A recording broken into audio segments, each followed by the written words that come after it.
പളനിയിൽ നിന്ന് ഞാൻ കൊടൈക്കനാലിനുള്ള യാത്രയിലാണ്.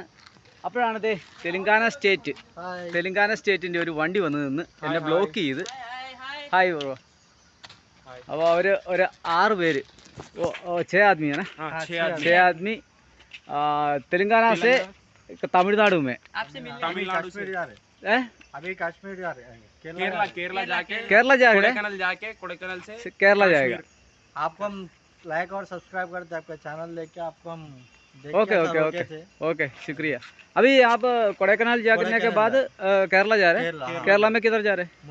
मुन्नार। हाँ, वो ये नज़दीक है। आपको मिल के बहुत अच्छा लगा। हाँ, मैं पूरा इनके चैनल को सब्सक्राइब करो, अल्लाह के चैनल को लाइक और सब्सक्राइब करो, फॉलो करो। ओके जी। आपका नाम क्या है? मेरा नाम अनवर है। वाजिद, आजम, शेख समीर, मोहम्मद, स्माइली। ये हमारे अंडे। स्माइली तो भारत पेट्रोलियम में स्माइली है ना। स्माइलेज।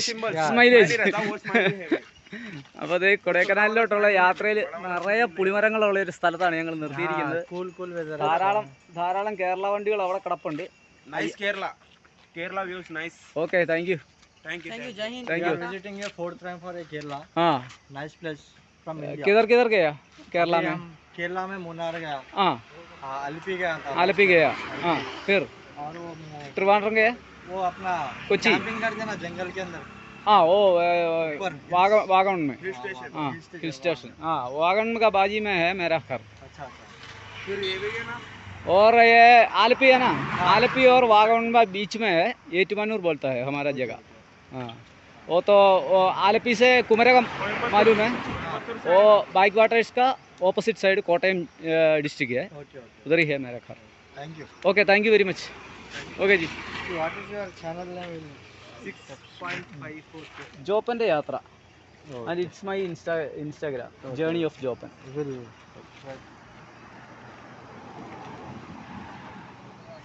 അപ്പോഴത്തെ നമ്മൾ അടുത്തത് നമ്മുടെ ആന്ധ്രാപ്രദേശും കഴിഞ്ഞ് തെലുങ്കാന സ്റ്റേറ്റിലെത്തുമ്പോൾ ഇവരെ കണ്ടുമുട്ടാമെന്നാണ് ഞാൻ വിചാരിക്കുന്നത്.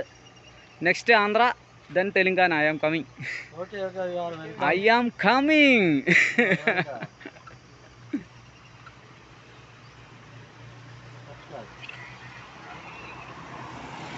Okay, thank you bro. Thank you very much. Okay, see you. Hello, നമസ്കാരം. ജോപ്പൻ്റെ യാത്രയുടെ പുതിയ അധ്യായത്തിലേക്ക് ഏവർക്കും സ്വാഗതം.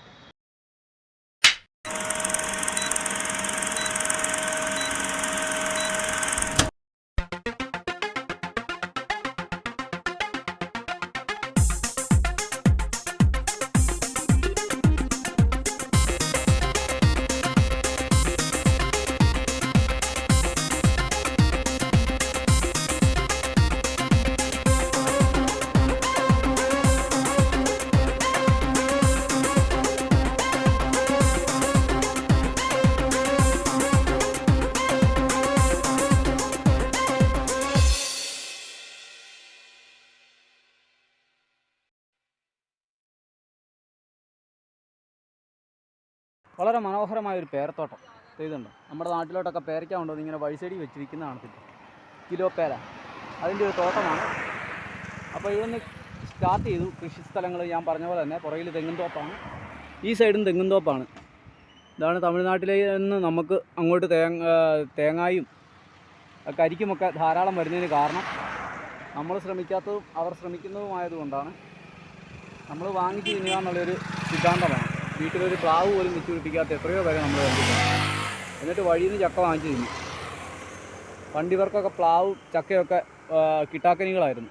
പക്ഷേ ഇപ്പോൾ അവരാണ് ഏറ്റവും കൂടുതൽ ചക്കയും മാങ്ങായും ഒക്കെ ഉൽപ്പാദിപ്പിക്കുന്നത്.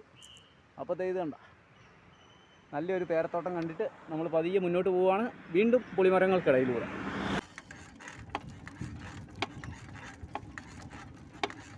ആഹാ, ആ ചൂടത്ത് ഇങ്ങോട്ട് കയറിയപ്പോഴത്തെ ഒരു സുഖമുണ്ടല്ലോ.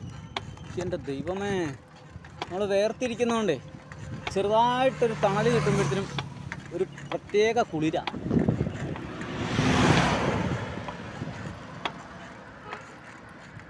അപ്പോൾ രാജീവ് നഗറിലോട്ടാണ് നമ്മൾ എത്തിയിരിക്കുന്നത്. Get E pass, green taxi, penalty. എന്താ ഇനി അങ്ങോട്ട് കുപ്പികളൊന്നും ഉപയോഗിക്കാൻ പറ്റില്ല. നമ്മളിലാണ് 2 കുപ്പി ഇരിപ്പുണ്ട്. ഇനിയിപ്പോൾ ആ വെള്ളം എവിടെ കൊണ്ടുപോയി കളയുമോ അറിയുമോ? ലെസ് ദാൻ 5 ലിറ്റർ ബ്രാൻഡിന് കൊടൈക്കനാൽ. ഇനി ആ വെള്ളം മുഴുവൻ ഊറ്റിക്കളഞ്ഞിട്ട് നല്ല വെള്ളം എടുക്കേണ്ടി വരുമോ? ഏതൊക്കെയായാലും നോക്കാം. എവിടെ നിന്നാലും 100 രൂപയ്ക്ക് ഒരു കുപ്പി വാങ്ങിക്കാം. 90 രൂപ ഏതാണ്ട ഒരു കുപ്പി വെള്ളത്തിന്. ഇനിയിപ്പോൾ അത് ഊറ്റിക്കളയാം. അത് മുഴുവൻ ക്ലോറിൻ വെള്ളം ഒരു മഞ്ഞ കളർ വെള്ളമാണ്. ബാക്കി വെള്ളം കുടിച്ച് പറ്റിക്കാം, അതേ നടക്കും. പക്ഷേ ഈ മിരിണ്ടായൊക്കെ വിൽക്കുന്നതിന് ഒരു കുഴപ്പമില്ല കേട്ടോ. എല്ലാ കടയിലും മിരിണ്ട കിട്ടുകയും ചെയ്യും. മിരിണ്ടായോ പെപ്സിയോ ഒക്കെ. അതൊന്നും പ്ലാസ്റ്റിക് ബോട്ടിലല്ലായിരിക്കും, അതുകൊണ്ടാണ്. അതൊക്കെ ഇരുമ്പിൻ്റെ ബോട്ടിലായിരിക്കും. ഓരോരോ പൊട്ടത്തരങ്ങൾ.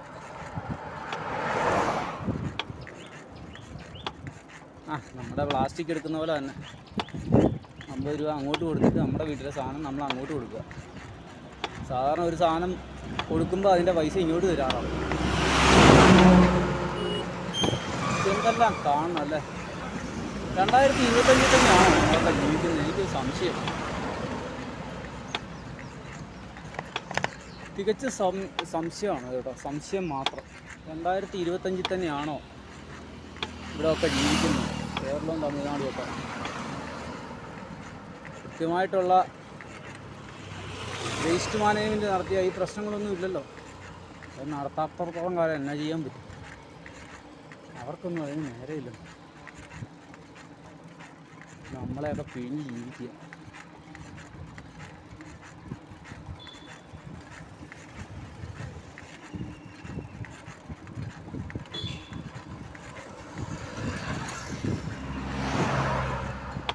നമ്മളെ ദൈവം സഹായിച്ച് 2 ബോട്ടിലേ ഉള്ളൂ. എൻ്റെ അകത്ത് നല്ല വെള്ളമാണ്.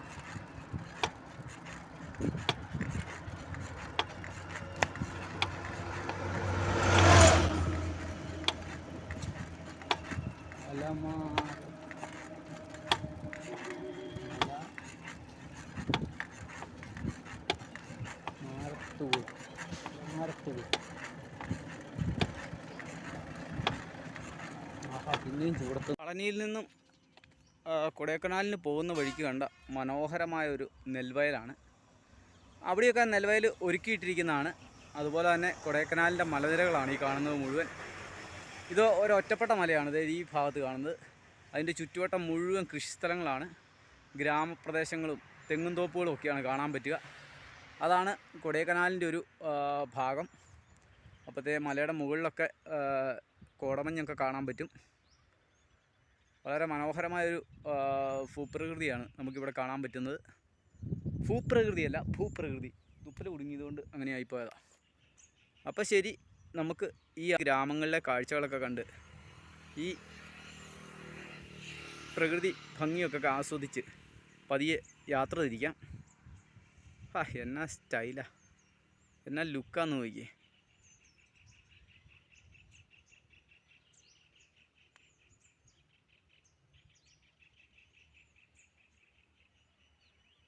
അപ്പോൾ നമ്മൾ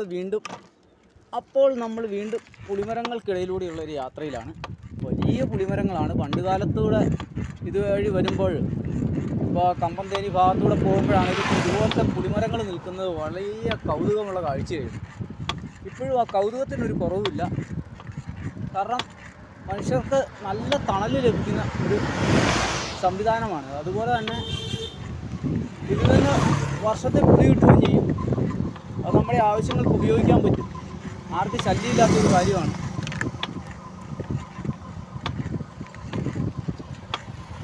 നിറയെ മാന്തോട്ടങ്ങളാണ് കേട്ടോ എൻ്റെ അടുത്ത വശത്ത്.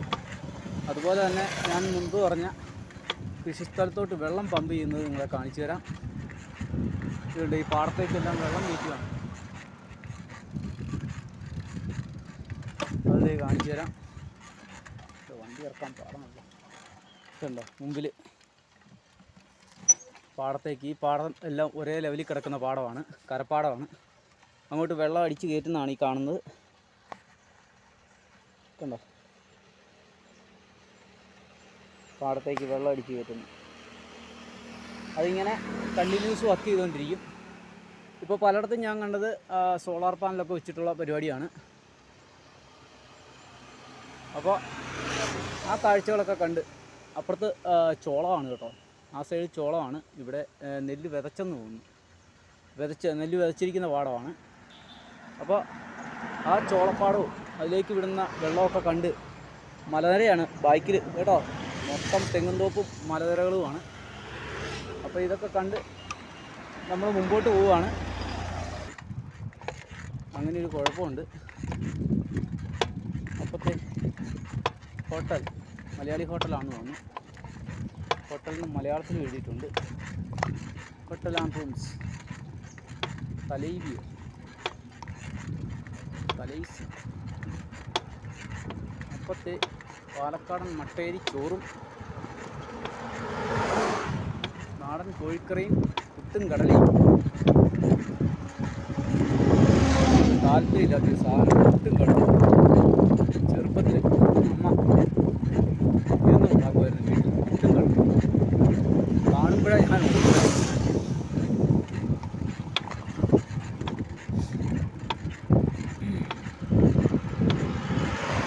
പണി എളുപ്പം നോക്കുന്ന അവിടെ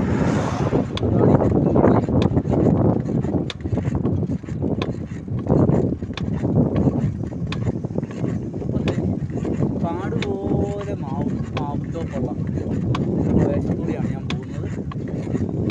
തോട്ടം മേഖലയാണ്, വൃത്തിയുള്ള തോട്ടമൊന്നുമല്ല, മുഴുവൻ കാട് പിടിച്ച് കിടക്കുന്ന തോട്ടമാണ്. മാത്രം നമ്മൾ ശ്രദ്ധിച്ചാൽ മതി, ബാക്കിയൊക്കെ കുഴപ്പമില്ലാത്ത രീതിയിൽ നമുക്ക് പോകാൻ പറ്റും. ഇങ്ങനെ പതിയെ ചവിട്ടി ഈ പുളിമരങ്ങൾക്കിടയിലൂടെ പോകുമ്പോഴുള്ളൊരു സുഖമുണ്ട്. അത് ബൈക്കിൽ പോയാലോ കാറിൽ പോയാലോ കിട്ടിയത് അതിന് സൈക്കിൾ അത് തന്നെയാണ്. ബൈ. ഇവിടെ 2 ശ്വാനകുമാരന്മാർ നിൽപ്പുണ്ട്. നമ്മുടെ പെണ്ണിനെ ട്യൂൺ ചെയ്യുമെന്ന് തോന്നുന്നു. പക്ഷെ അത് നമ്മളെ കണ്ടപ്പോഴേ വാലും താത്തി പോകും. താഴെ കൂടി ഒരു ചെറിയ പുഴ ഒഴുകി പോകുന്നുണ്ട്. ഇവിടെയൊക്കെ ആൾക്കാർ വന്ന് വണ്ടിയിട്ട് റെസ്റ്റ് ചെയ്ത് ഫുഡൊക്കെ കഴിച്ച് കാഴ്ചകളൊക്കെ കണ്ട് പോകുന്ന സ്ഥലമാണ്. വളരെ തണലുള്ള പ്രദേശമാണ്. അതുകൊണ്ട് തന്നെ യാത്ര ചെയ്യാൻ ഒരു പ്രത്യേക മൂഡാണ്. ഇതിലേക്ക് വരണം. നമ്മുടെ നാട്ടിൽ നിന്ന് കൂടുതൽ ദൂരമൊന്നുമില്ല. കമ്പ് ഇറങ്ങിയാൽ കൊടൈക്കനാൽ റൂട്ട്, പളനി റൂട്ട് ഒരു 100-150 കിലോമീറ്റർ യാത്ര ചെയ്യുമ്പോൾ നമുക്ക് തികച്ചും ഗ്രാമീണമായിട്ടുള്ള അന്തരീക്ഷങ്ങളാണ് കാണാൻ പറ്റുന്നത്. ഈ ഇടയ്ക്ക് നമ്മുടെ നടന്ന് സഞ്ചരിക്കുന്ന നമ്മുടെ ചിത്രം പറഞ്ഞ പോലെ സിറ്റികളിലൂടെ പോകാറില്ല. ഞാനും അതുതന്നെയാണ് തിരഞ്ഞെടുത്തത്. സിറ്റികളിൽ നമുക്ക് കാഴ്ചകളില്ല, അവിടെ തിരക്ക് മാത്രമേ ഉള്ളൂ. ആളുകളുടെ ഒരു ജീവിക്കാൻ വേണ്ടി പരക്കം പായുന്ന ആളുകളെ മാത്രമേ കാണാൻ പറ്റുള്ളൂ. അതായത് ഒരു ടൈം കഴിഞ്ഞാൽ ഓഫീസിൽ നിന്ന് ചീത്തവിളി കേൾക്കാതിരിക്കാൻ വേണ്ടി പാഞ്ഞു പോകുന്ന ആളുകൾ. അവർ മറ്റുള്ളവരെ ശ്രദ്ധിക്കാറില്ല. ഒരാൾ വീണ് കിടന്നാൽ പോലും എടുക്കാനൊന്നും ആൾ കാണുമെന്ന് തോന്നുന്നില്ല. പക്ഷേ ഗ്രാമങ്ങളിൽ നമ്മളൊരു സഹായം ചോദിച്ച് ചെന്നാലും അവരെ കൊണ്ട് പറ്റുന്ന തരത്തിൽ അവരൊക്കെ സഹായിക്കാൻ നിൽക്കും.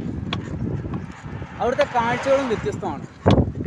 കാരണം ഓരോ സൈഡിൽ നിന്ന് ഓരോ സൈഡിലോട്ട് മാറുമ്പോൾ ഫ്രെയിമുകൾ മൊത്തം മാറുകയാണ്. ഇപ്പം തന്നെ ഇവിടുന്ന് അങ്ങോട്ട് പുലി കടുവായൊക്കെ ഉള്ള സ്ഥലമാണ്. സൂക്ഷിച്ചു പോയില്ല പണി കിട്ടുമെന്ന് എവിടെ എഴുതി വെച്ചിട്ടുണ്ട്. കുതിരയോ ആനയോ സിംഹോ ആരാണ്ടൊക്കെ ഉണ്ടെന്നാണ് പറയുന്നത്. എനിക്ക് തോന്നുന്നു ഇവിടെ എവിടെയോ ഒരു ചെറിയ കാഴ്ച ബംഗ്ലാവുകളെല്ലാം അതിൻ്റെ ഒരു പരസ്യമാണ്. കിളികൾ പട്ടികളൊക്കെ കാണിക്കുന്നുണ്ട്, നായ്ക്കളൊക്കെ കാണിക്കുന്നുണ്ട്, കിളികളൊക്കെ ഉണ്ട്. അപ്പോൾ ഇവിടെ അടുത്ത് ഇവിടെ ഒരു കാഴ്ച ബംഗ്ലാവുണ്ട്. പക്ഷേ ഒരു ഗുണം എന്നാണെന്നറിയോ, ഒരൊറ്റ ഒരെണ്ണം ഇംഗ്ലീഷിലൊരു ബോർഡ് കാണിയില്ല. അങ്ങനെ ഒരു ഗുണമില്ല.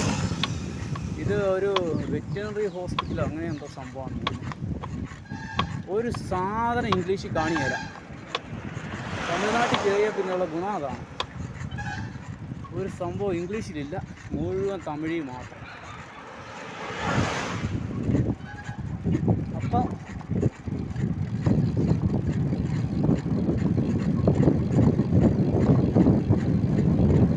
പറഞ്ഞു തരുന്നില്ല. അവിടെ ഒരു ഇംഗ്ലീഷ് വേർഡ് കണ്ടു. അത് നല്ല കാര്യം.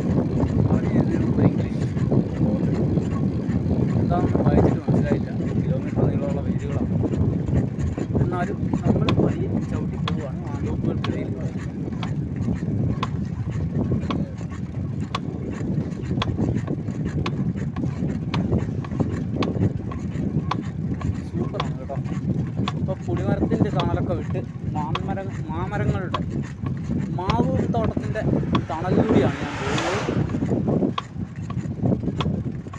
ഈ യാത്രയിലെ ഏറ്റവും മനോഹരമായ പ്രദേശം എന്ന് ഞാൻ പറയുന്നത് ഇത്രയും സംസ്ഥാനങ്ങൾ, കേരളം, തമിഴ്നാട്, കർണാടക, തമിഴ്നാട്, KKT